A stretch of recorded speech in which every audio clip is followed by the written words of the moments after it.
नमस्कार दोस्तों, स्वागत है आपका आपके अपने YouTube चैनल पर। तो दोस्तों, राजस्थान गेस्ट फैकल्टी भर्ती 2026 का द्वारा से नोटिफिकेशन आएगा।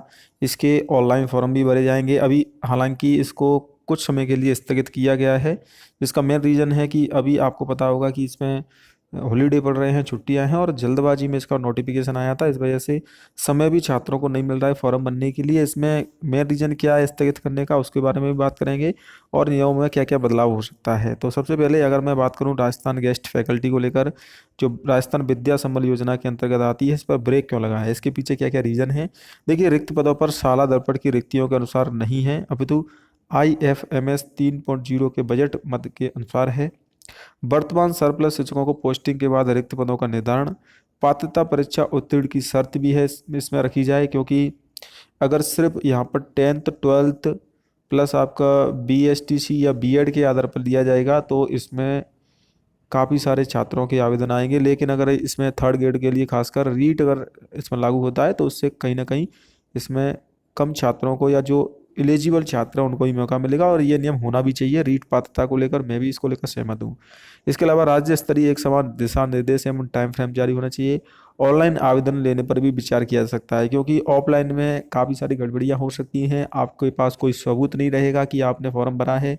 सस्ता प्रदान इसको लेकर आपके अगर फॉर्म खो भी जाता है या कुछ और हो जाता है तो फिर उसमें जिम्मेदारी भी लेने वाला कोई नहीं रहेगा। इसीलिए ऑनलाइन में कम से कम आपके पास सबूत रहेगा और कहीं ना कहीं छात्रों को भी चॉइस बनने का मौका मिलेगा। क्योंकि अगर अभी ऑफलाइन के हिसाब से देखा जाए तो आपको जो फॉर्म दिया जाएगा उसको आपको अलग अलग स्कूलों में जहाँ पर रिक्त पद हैं वहाँ पर जाकर आपको सबमिट करनी है।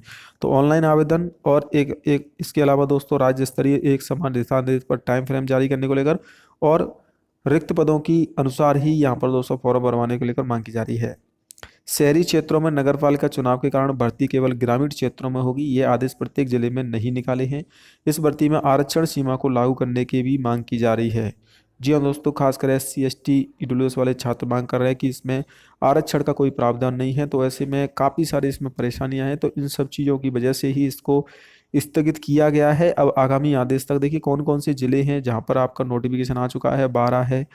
इसके अलावा बालोतरा, भीलवाड़ा, प्रतापगढ़, टोंक, धौलपुर, डूंगरपुर, कोटा, जोधपुर, हनुमानगढ़, जैसलमेर, बाड़मेर, गंगानगर, भिवाड़, ब्यावर, जायसमंद, जालोर। हालांकि इसमें से सभी के यहाँ पर अभी जो इस पर रोक लगा दी गई है नोटिफिकेशन को लेकर। अब ऑनलाइन फॉर्म आपके देखिए सितंबर में ही शुरू हो सकते हैं, यानी कि सितंबर में दोबारा से इसको लेकर नोटिफिकेशन आएगा। क्योंकि अभी जो प्रक्रिया है उसको स्थगित किया गया है। नियमों में भी बदलाव होगा, काफ़ी सारे नियम चेंजेस किए जाएंगे।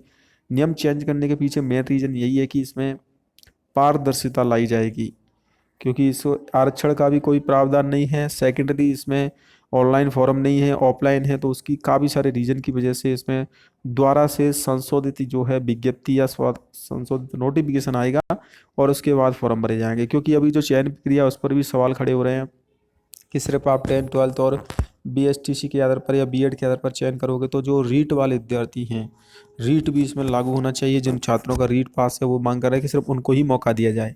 क्योंकि वैसे अभी 2011 के बाद से जितने भी टीचर भर्ती हैं या जो टीचर लगे हुए हैं उसमें नियम है कि वही स्कूल में स्टडी करा सकते हैं जिनके पास रीट सर्टिफिकेट होता है, चाहे वो प्राइवेट हो या गवर्नमेंट। जैसे कि सीटेट में होता है, सीटेट में वही छात्र प्राइवेट या निजी स्कूलों में पढ़ा सकते हैं या गवर्नमेंट जिनके पास सीटेट एलिजिबल रहता है केंद्र सरकार की जो केंद्रीय भर्ती आती है उसमें। तो इसी प्रकार से रीट राजस्थान में लागू है तो रीट तो एक बार से लागू होना ही चाहिए, क्योंकि कम से कम रीट मिनिमम क्वालिफिकेशन आपकी होनी चाहिए। इसको लेकर दोबारा से संशोधित विज्ञप्ति आएगी, समय लगेगा लेकिन जल्द ही इसको लेकर अपडेट आ जाएगी।